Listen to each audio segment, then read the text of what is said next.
സുഹൃത്തുക്കൾ, ഒരുപാട് സംസാരിച്ച് ഒന്നും കിട്ടുന്നില്ല. കാരണം എല്ലാവർക്കും വിഷമം തുടങ്ങിയെന്ന് എനിക്ക് മനസ്സിലായി. പിന്നെ പ്രിയങ്ക പറഞ്ഞതുപോലെ ഈ സിനിമ ഫീൽഡിന് അതാണ് എനിക്കും പറയാനുള്ളത്. ഈ ഒന്നടങ്കം എല്ലാവരും കൂടെ ചേർന്ന് ഇപ്പോൾ ഈ പറഞ്ഞ് കുത്തി നോവിച്ചുകൊണ്ടിരിക്കുന്ന ഒരു സിറ്റുവേഷൻ മാറണം.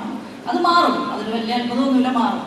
നമ്മളെല്ലാം ഇത്രയും വർഷം 10-30 വർഷമായി ഈ ഫീൽഡിൽ തന്നെ നിൽക്കുന്നതും അന്തസ്സോടുകൂടി തന്നെ ഞങ്ങളൊക്കെ ഇങ്ങനെ തല ഉയർത്തി ഇവിടെ നിന്ന് ജോലി ചെയ്യുന്നതും അതേ അന്തസ്സ് ഞങ്ങൾക്ക് ഈ തൊഴിലിൽ നിന്ന് കിട്ടുന്നത് കൊണ്ട് തന്നെയാണ്.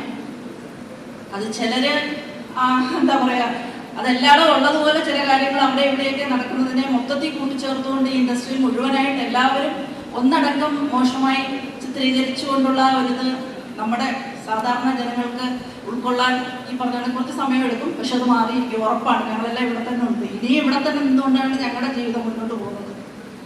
പിന്നെ നമ്മുടെ ഈ പൂജയെക്കുറിച്ച് ജോൺസേട്ടൻ എനിക്ക് തോന്നുന്നു ഒരു 30 വർഷമായിട്ടുണ്ടാവും. ഞാൻ അഭിനയത്തിലേക്ക് വന്ന സമയം ആദ്യം ചെന്നൈയിലായിരുന്നു എൻ്റെ അഭിനയം തുടക്കം. മധുമോഹൻ സാറിൻ്റെ അവിടെ ദൂരദർശനായിരുന്നു അന്ന് ആ സമയത്ത്. അതിനുശേഷം എന്നെ കേരളത്തിലേക്ക്, അതായത് ഏഷ്യാനെറ്റിലേക്ക് എന്നെ പരിചയപ്പെടുന്നത് ജോൺസൺ ചേട്ടനാണ്. സമയം എന്ന സീരിയലിൽ അതിലൊരു കുറച്ച് എപ്പിസോഡിൽ മാത്രം വന്നൊരു ക്യാരക്ടറായിരുന്നു. സന്തോഷ് ചേട്ടൻ്റെ സിസ്റ്ററായിട്ട് അത് ആത്മഹത്യ ചെയ്യുന്നൊരു ക്യാരക്ടറായിരുന്നു. ഞാൻ ചെന്നൈ നിൽക്കുമ്പോഴാണ് എന്നെ വിളിച്ചിട്ട് പറഞ്ഞൊരു ക്യാരക്ടറുണ്ട്, കുറച്ചേ ഉള്ളൂ, പക്ഷെ അത് കുറച്ച് വളരെ നോട്ടബിൾ ആണ്, എന്നെ വന്ന് ചെയ്യണം എന്ന് പറഞ്ഞിട്ട് അങ്ങനെ വന്ന് ഞാൻ ചെയ്തു. പക്ഷെ പിന്നീട് തുടർന്ന് യന്ത്ര മീഡിയ എന്ന് പറയുന്ന ആ ഒരു വലിയൊരു പ്രൊഡക്ഷൻ കമ്പനിയിൽ എനിക്ക് തോന്നുന്നു ഒരു 4-5 വർഷത്തോളം ഞാൻ വർക്ക് ചെയ്തു. സ്ത്രീ, സമയം, സംഗമം, അങ്ങനെ നിരവധി. ജോൺസേട്ടൻ അന്ന് ഓൾ ഇൻ ഓൾ ആണ് യന്ത്രയിൽ. അന്ന് മുതലുള്ള ഒരു ബന്ധമാണ് എൻ്റെ ഫാമിലിയുമായിട്ട്, എൻ്റെ അച്ഛനും അമ്മയും എല്ലാവരുമായിട്ട് അന്ന് തുടങ്ങിയ ഒരു കുടുംബ ബന്ധമാണ് ശരിക്കും പറഞ്ഞാൽ ജോൺസേട്ടനുമായിട്ടുള്ളത്. വല്ലപ്പോഴും വിളിക്കും, ഞാൻ ഇൻഡസ്ട്രിയിൽ നിന്നൊക്കെ മാറിയുന്ന കുറച്ച് വർഷങ്ങളുണ്ട്, അപ്പോഴും ഇടയ്ക്ക് വിളിച്ച് അന്വേഷിക്കാറുണ്ട്, എന്തുണ്ടെങ്കിലും വിശേഷം, എല്ലാവരും സുഖമായിരിക്കുന്നു എന്നൊക്കെ. ഇപ്പം എനിക്ക് തോന്നുന്നു ഒരു 5 വർഷത്തിന് മുന്നേ ആണ് ജോൺസേട്ടൻ ഇങ്ങനൊരു പ്രൊഡക്ഷൻ കമ്പനി ഓപ്പൺ ചെയ്യണം, ഒരു സിനിമ ചെയ്യണം എന്ന് പറഞ്ഞിട്ട് എന്നെ ഇങ്ങനെ ഇടയ്ക്ക് വിളിച്ച് സംസാരിക്കുകയും അത് പല തവണകളായി സംസാരിച്ച് ഇന്നതൊരു ജോൺസേട്ടൻ ആ സ്വപ്നം ഇന്ന് ശരിക്കും സഫലീകരിച്ചു എന്ന് വേണം പറയാൻ. കാരണം ഇത്രയും വലിയൊരു ഹ്യൂജ് ഓഡിയൻസും ഇത്രയും സിനിമയിൽ ഇത്രയും പ്രഗത്ഭരായ വ്യക്തികൾ, ഡയറക്ടേഴ്സ്, ക്യാമറാമാൻ, ഇവർ എല്ലാവരും പഴയ എല്ലാവരും ഇവിടെ എത്തിയിട്ടുണ്ട്. ഒരുപാട് പേര് എത്തിയിട്ടുണ്ട്.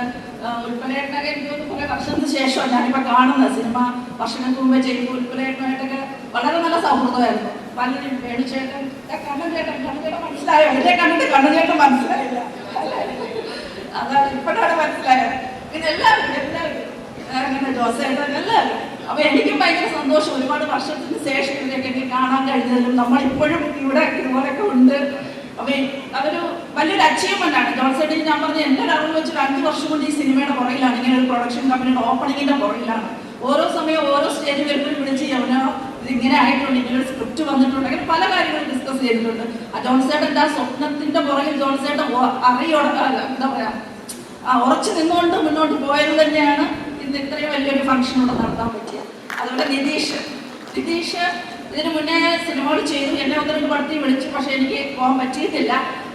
പക്ഷെ എനിക്കറിയാം നല്ല ഒരുപാട് കഴിവുള്ളൊരു സംവിധായകനാണ്, യുവ സംവിധായകനാണ്. ഇതൊരു വലിയൊരു പ്രോജക്റ്റായി മാറുമെന്ന് തന്നെയാണ് എനിക്ക് ഇന്ന് ഇവിടെ ഇരിക്കുമ്പോൾ എൻ്റെ ഇൻട്യൂഷൻ എനിക്ക് തോന്നിയത്. വലിയൊരു പ്രോജക്റ്റായി മാറും തന്നെയാണ്. അങ്ങനെ മാറട്ടെ.